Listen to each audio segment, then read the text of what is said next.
Ассалаумағалейкум туғандар, қандайсыздар? Назарыңыздарда қайдан эле базар жоқ каналы. Бүгін сіздерге Көлмөдөн бир сатылуучу үй көргөзмөкчүмүн. Биринчи эле болуп сатылуучу үйгө барып жол түшүндүрөйүн. Мен турган жер Көлмө Мидин көчөсү жана Тынчтык көчөсүнүн кесилишинде турам. Ушул жерден туғандар бир аз эле түндүктү карай басасыздар. Тынчтык көчөсү 101 даректе сатылуучу үйүбүз жайгашкан туғандар. Бул жерден көрүнүп эле турат. Могу крыша бүгүнкү чыгыштагы эки этаж үй. Сатылуучу үйүбүздүн крышасы болуп калат. Анан бул жерден шаардын буш-бушуна жүргөн маршруткалар бар. 133 маршрутка өтүп кетип атат азыркы учурда. Автобустар, дагы башка маршруткалар. И бир аз эле чыксаңыздар, ал жерде Молодая гвардия көчөсү. Бул жакта Баят базар деле калыс эмес. Бери карай чыксаңыздар туғандар, пригородный мал базарына чейин барасыздар. Анан ал жак менен Фучка таркашып кетсеңиздер деле болот. И мынау Көлмөнүн медресеси сатылуучу үйүбүзгө жакын болуп калат туғандар. Эми калган маалыматты сатылуучу үйгө жетип берейин. Туғандар, центральный Мидин көчөсүнөн бир аз эле түндүктү карай келесиздер. Оң тарапты карап келсеңиздер, ушундай чоң эки этаж жаңы салынган үйдү көрө аласыздар. Мына ушул үй бүгүнкү чыгыштагы сатылуучу үйүбүз болуп калат. Дарек Тынчтык көчөсү 101 дарек болуп калат туғандар. Анан түндүк чегара мынакей, бул кирпичтен болгон забор бүткөн жерге чейин түштүк чегарасы мына бул жака чейин болуп калат экен. Жалпысынан жердин аянты 5 соток, кызыл китеп, техпаспорт, барлык документтери бар экен туғандар.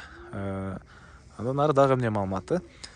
Мынакей кошуналар райондун көрүнүшү. Дагы эмне маалыматы? Мектеп болсо, бул жерде гимназия, жакын жерде гимназия, госсадик, медресе, мечит баары бар. Жана видеонун башында айткандай, бул жердеги Мидин көчөсүнөн шаардын бушуна жүргөн автобус маршруткалар дагы көп эле бар экен туғандар. Эми андан ары короосуна кирип калган маалыматты бир чекеден берейин туғандар. Дарбазадан киресиздер, машина койгонго жайы. Жана бул жакта туғандар квартиранттар үчүн салынган үйлөр. Ал жерден дагы ай сайын жакшы эле киреше алсаңыздар болот экен. Жана бул жакта чоң 2 этаж плюс подвал менен болгон чоң үй туғандар. Бул жактагы лестница тарапты, бул жакта балкон тарапты кошпогондо үй 8ге 10 экен туғандар. Бул жакта лестница тарапты, анан балкон тарабын кошпогондо үй 8ге 10. 2 этаж плюс подвал. Толук түрдө кирпич, сейсма пояс колонналар куюлган көрүп турасыздар. Так. Мына квартиранттар 1, 2, 3, 4 бөлмө квартиранттар үчүн 4 эме өзүнчө эшик, ар биринен өзүнчө квартирант киргизесиздер. Биринчиси 2 бөлмө экен, калгандары 1 бөлмөдөн. Анан бул тарапта кухнясы, банясы, чыгыш чегара бул жака чейин. Алды тарабы тегиз бош жери. Бул жактан да жакшы киреше бар экен туғандар. Анан азыркы учурда өйдө тарабы бүтүп элек, бирок ылдый тарабында буга чейин швейный цех катары колдонушкан экен туғандар. Азыркы учурда мен ушул жерди жакшы эле акчага арендага сурап аткан учур экен. Сатабыз деп ошо арендага бербей элебиз дейт үй ээлери. Алсаңыздар өзүңүздөр швейный цех кыласыздарбы же башка иштетесиздерби? Мына бул подвалы. 3 фазалуу электр энергиясы бар, газ бар, канализация бар туғандар. Газ менен канализацияны киргизип алуу керек, электр энергиясы суусу кирген туғандар.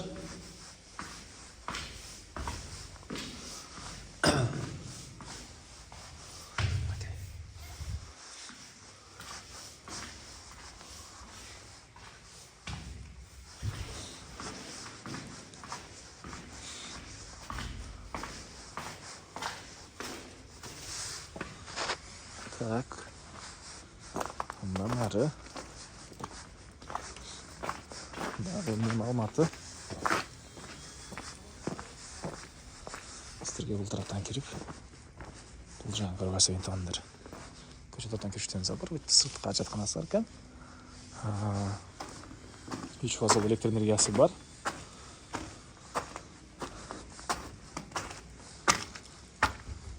Бул прихожка болуп калат туғандар. Калсаңыздар бул жагына санузел койсоңуздар деле болгодай көрүнөт. Эми ар бир адам өзүңүздөр каалагандай план менен бүтүрсөңүздөр болот. Негизи айтайын дегеним.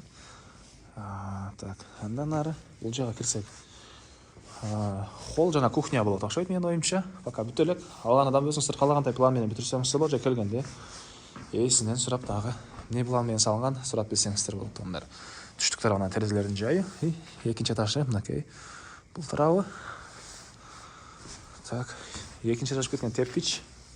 Түшкүрсек бул жак же могу жак санузел болуп калабы туугандар. Кыскасы бул жакта ушундай да чоң жакшы чоңдуктагы бөлмө. И бул жак бир балкон, экинчи дагы бир балкон.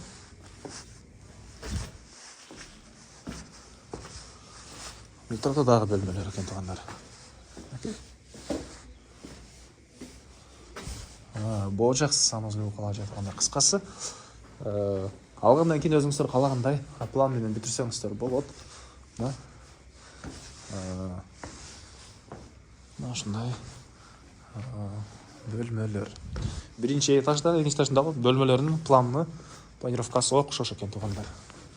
Экинчи этаж могу жак зал болот окшойт. Бул жак бир бөлмө, бөлмөлөр болуп кетери. Баасы бул үйдүн $80,000 сурап атыптыр үй ээлери. Андагы сүйлөшүү болот. Ээсинин номери экранда жана описанияда сителеп жазылып турат. Звонок кылып сүйлөшүп көрүңүздөр. Сүйлөшүү болот. Анан туугандар Оштон үйгө алмашуу жолу дагы бар экен туугандар. Ош шаарынан үйлөргө алмашуу жолу дагы бар.